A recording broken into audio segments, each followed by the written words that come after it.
जाए, उसके पास में लक्ष्मी मैया आ जाती है और पुनः समुद्र मंथन प्रारंभ कर दिया। दोबारा से थर रही चलने लगी, समुद्र मंथन प्रारंभ हो गया और इस बार एक वरुणी निकली और वो वरुणी दैत्यों को प्रदान कर दी महाराज। वो वरुणी दैत्यों ने ले ली और समुद्र मंथन प्रारंभ हुआ। दोबारा से समुद्र मंथन प्रारंभ हुआ तो इस बार धन्वंतरी भगवान स्वयं अमृत का कलश लेकर के बाहर प्रकट हुए। बोलिए धन्वंतरी भगवान की जय हो। और धन्वंतरी भगवान जब अमृत का कलश लेकर के प्रकट हो गए तो दैत्यों ने अमृत का कलश लेकर के छीन करके भाग गए।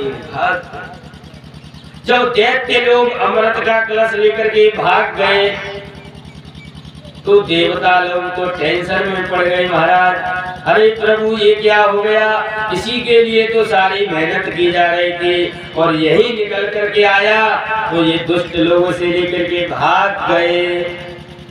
और इतने में भगवान ने कहा आप चिंता ना करें, जो लोग मेरे ऊपर विश्वास करते हैं ना उनके चाहे हुए पदार्थ भी वापस आ जाते हैं, है ना।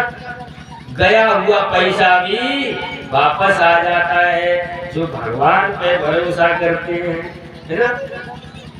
तो देवताओं ने कहा प्रभु आप ही कुछ कीजिए। तो भगवान अंतर ध्यान हो गए और वहीं पहुंच गए हाँ जहाँ दैत्य लोग अमृत का कलश लेके बैठल बाटी है और बैठे बैठे क्या कर रहे हैं, वो झगड़ा कर रहे हैं।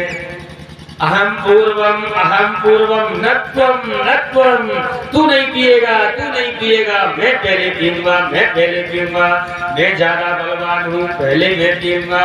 ऐसे करके वो दैत्य झगड़ा करने लगे और इतने में ही भगवान विष्णु मोहिनी भगवान बन करके प्रकट हो गए।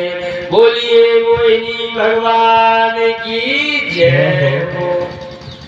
विष्णु भगवान स्त्री बन गई बाटी, हाँ महिला बन गई बाटी। विष्णु भगवान मोहिनी भगवान बन गई है और मोहिनी भगवान बन करके उन दैत्यों के पास में जाकर के पहुंच गए।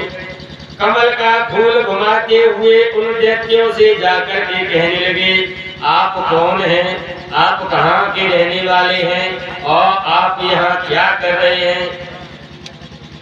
दैत्यों ने जब ये प्रश्न माता उनसे पूछा,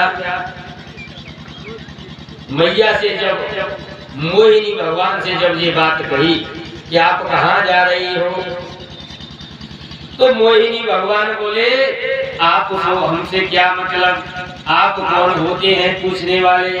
तो दैत्यों ने कहा देवी हम भी कोई ऐसे वैसे खानदान के नहीं हैं, वयम कस्पदादा भ्रातरः कृतपूरुषा, माने कश्यपान दाता